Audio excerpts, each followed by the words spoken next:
Good morning, children. How are you all? Once again, hope fine. Back to our lessons of economics. In my previous chapter, I had explained you about the monopoly and oligopoly. Meaning of monopoly means one producer and one seller. That is known as mono. Mono means one. Due where there are few sellers of a particular thing, that is known as oligopoly. Now, after completing oligopoly and monopoly, we come to the end of this chapter, that is market price and normal price. What is market price and normal price? The price which keeps on changing after every short period.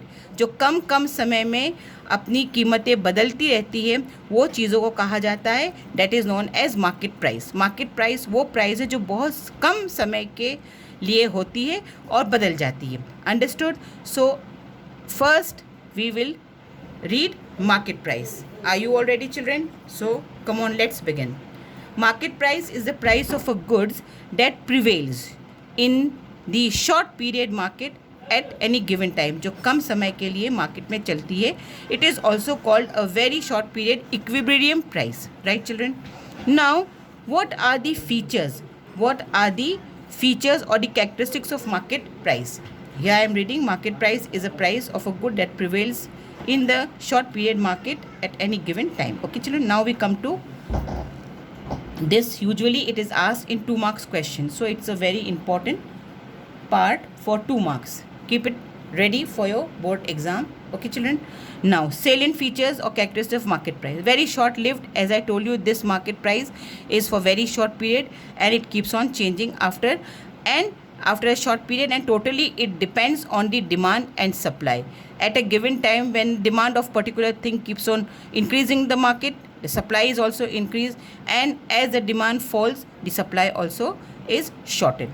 Temporary equilibrium. There is equilibrium. There is a temporary equilibrium between demand and supply. Equilibrium का मतलब क्या होता है?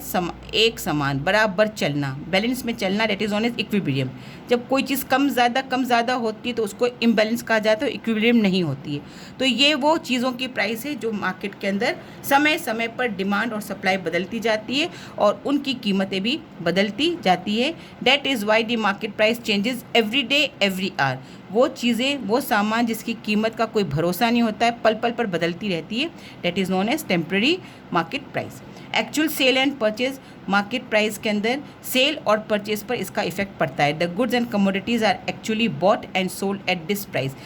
Very short period market जो होती है ना, जो मैंने आप लोग को एक्सप्लेन किया था, जो बहुत कम समय के लिए मछली हैं और अंडे, मुर्गी, ये सब चीज़ों की मार्केट आती है और जल्दी जल्दी ख़त्म हो जाती है, क्योंकि ये वाले गुड्स होते हैं जो पेरिशेबल होते हैं, जो समय में ख़त्म हो जाते हैं, गंदे हो जाते हैं, बुरे हो जाते हैं, बास जाते हैं. तो ऐसी चीज़ों की कीमत पल पल पर बदल भी जाए या लंबे समय तक रहे, इसका कोई भरोसा नहीं है. टेंडेंसी, इसका व्यवहार, इसकी टेंडेंसी कैसी है? Market price tends to revolve around normal price. अभी मार्केट प्राइस समझाया है, नॉर्मल प्राइस नहीं समझाया है. नॉर्मल प्राइस का मतलब होता है ये है कि जो लंबे समय तक चलती है, that is known as normal price, है ना. एक चीज़ की कीमत नॉर्मली मार्केट में चलती जाती है लंबे समय तक, that is known as normal price. तो ये मार्केट प्राइस उस नॉर्मल प्राइस के आसपास घूमती ही रहती है. Influence on price. इस प्राइस का इन्फ्लुएंस चीज़ों पर बहुत पड़ता है. In determination of market price the demand force is more effective than supply. जब डिमांड ज़्यादा बढ़ती है मार्केट में तो उस वक्त चीज़ों की कीमत घटती या बढ़ती है उसकी सप्लाई को बढ़ाने के लिए या कम करने के लिए. फ्लक्चुएशन इन प्राइस कीमतों में उतार चढ़ाव लाती है. कवरेज ऑफ ऑल गुड्स, हर तरह के गुड्स इसमें कवर हो जाते हैं. All types of good have market price whether they are productive और अनप्रोडक्टिव. जो प्रोडक्शन एरिया में प्रोड्यूस किए जाते हैं या कुदरती तौर पर बिना प्रोड्यूस किए ही वो मार्केट में बिकने के लिए आ जाते हैं, नेचुरल चीज़ें. समझ में आया? तो ये हो गई आपकी मार्केट प्राइस. अब हम आते हैं फीचर्स ऑफ नॉर्मल प्राइस, है ना. Let me see, here comes the meaning and definition of normal price. ये आ गई आपकी नॉर्मल प्राइस जो लंबे समय तक, देखो normal price is also known as long run price. जो जिन चीज़ों की कीमत लंबे समय तक बिना उतार चढ़ाव के चलती रहती है, that is known as normal price. Okay, so normal price is long run price. इसकी कैरेक्टरिस्टिक्स क्या है? लॉन्ग रन प्राइस की characteristics. Normal price is always a long run price, जो लंबे समय तक किसी भी सामान की कीमत लंबे समय तक बिना बदले चलती रहती है। That comes under the long run price. Sufficient time for adjustment, क्योंकि इनके लंबे समय तक इनकी कीमतों में उतार चढ़ाव नहीं होता और ये कीमतें बहुत लंबे समय तक चलती है। तो जो प्रोडक्शन एरिया होता है, जो लोग प्रोड्यूस करते हैं, जो प्रोडक्शन एरिया चलाते हैं, उनको सामान को बनाने में और सप्लाई करने में अच्छा सा लंबा वक्त मिल जाता है, क्योंकि ये उन्हें मालूम है प्रोड्यूसर्स को कि बहुत लंबे समय तक किसी कीमत पे बदलाव नहीं आएगा। परमानेंट इक्विलिब्रियम, ये बैलेंस बनाए रखती है। डिमांड एंड सप्लाई में चीज़ों की डिमांड होती रहती है, सप्लाई होती रहती है, चलता रहता है। Permanent forces, it is determined by the permanent forces of demand and supply. ये इनकी डिमांड और सप्लाई परमानेंट रहती है। जब जब डिमांड और सप्लाई में बदलाव बहुत लंबे समय के बाद आएगा तो इसके पर भी उसका असर पड़ेगा। Equal to cost, normal price is equal to the cost of production. इसमें ज़्यादा उतार चढ़ाव नहीं आता। जितने में सामान बनता है उसमें थोड़ा सा प्रॉफिट लगाकर चीज़ें मार्केट में बेचने को आ जाती है। It does not tend to rise above cost, और ज़्यादा महंगी या ज़्यादा सस्ती ये चीज़ें नहीं मिलती। Reproductive goods, normal price is for reproductive good. Those goods which do not have reproduction can not have normal price. जो चीज़ बार बार रिप्रोड्यूस किया जाता है ये उसमें उसकी कीमतें नहीं आती है। मोर इन्फ्लुएंस सप्लाई, ये सप्लाई पर ज़्यादा असर डालती है। ये तो था simple explanation of market price and normal price. जो क्वेश्चन मैं अब आप लोग को समझा रही हूँ, डैट इज़ वेरी इंपॉर्टेंट। ये वेरी इंपॉर्टेंट मार्क किया हुआ है। वेरी इंपॉर्टेंट ये क्यों है? क्योंकि ये क्वेश्चन बोर्ड में आता रहता है। ये एक डायग्राम बनाया है, इस डायग्राम के साथ ही आपको इसको एक्सप्लेन करके बोर्ड में आना है। ये है आपकी नॉर्मल प्राइस। नॉर्मल प्राइस जो लंबे समय तक बिना उतार चढ़ाव के चलती रहती है और उसके आसपास ऑसिलेट होती है। ऑसिलेट का मतलब होता है घूमती है। मार्केट प्राइस कभी कम कभी ज़्यादा, कभी कम कभी ज़्यादा, ऐसे ये हमेशा घूमती ही उसके आसपास रहती है। तो यहाँ पर एक शॉर्ट एक्सप्लेनेशन दिया है। एक्चुअली ये दो मार्क के अंदर इतना जो पैराग्राफ मैंने अंडरलाइन किया है, ये 2 मार्क्स के लिए वो लोग पूछ लेते हैं कि what is meant by market price and what is meant by normal price. लेकिन इसका इम्पॉर्टेंट पार्ट ये है, what is the difference between, ये this is very important. What is the difference between normal price and market price. Very important board question मैं यहाँ mark कर रही हूँ। Very important for your board exam, इसे आपको लर्न करना है। पहले मैं आगे वाला एक्सप्लेन कर देती हूँ, फिर लौट कर वापस से पीछे आऊँगी। So market price which is determined bye temporary equilibrium of demand and supply. जो डिमांड एंड सप्लाई टेम्परेरी रहती है मार्केट में, उसके साथ चलती है मार्केट प्राइस।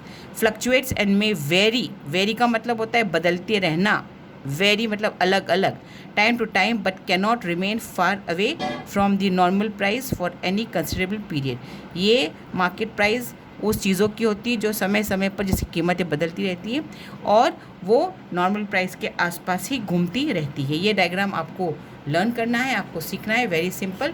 और ये है मार्केट प्राइस और नॉर्मल प्राइस के डिफरेंस। अब मैंने अगर मार्केट प्राइस और नॉर्मल प्राइस के फीचर्स आपको एक्सप्लेन कर दिए तो ऑब्वियसली आप मार्केट प्राइस और नॉर्मल प्राइस भी समझ ही लेंगे। Period, short period, long period. Existent, it exist only temporary, ये टेम्परेरी होती है, परमानेंट रहती है। Cost, it is not affected by cost, सामान की कीमत का असर इस पर नहीं चलता, कभी कीमत ज़्यादा कभी कीमत होती रहती है। It remains always equal to cost, ये नॉर्मल प्राइस हमेशा कॉस्ट यानी कि जो सामान बनाने की कीमत होती है उसके बराबर ही रहती है, ज़्यादा इसमें प्रॉफिट मार्जिन नहीं होता।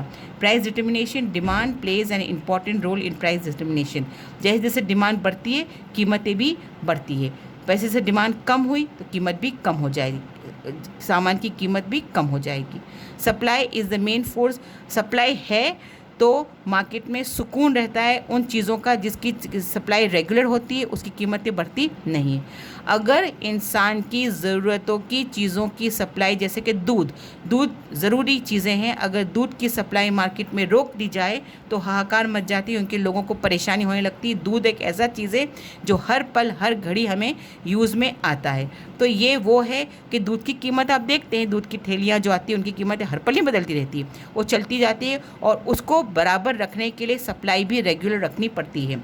Both perishable and durable goods. लंबे समय चलने वाली गुड्स ड्यूरेबल होते हैं, जो कम समय तक चलते हैं वो perishable.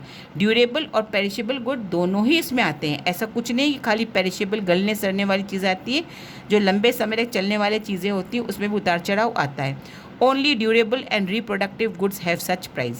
On this price the seller may get abnormal profit, क्योंकि पल पल पर बदलती है तो इसके अंदर बहुत बड़ा मार्जिन होता है प्रॉफिट का, पर इसमें मार्जिन का प्रॉफिट ज़्यादा बड़ा नहीं होता है।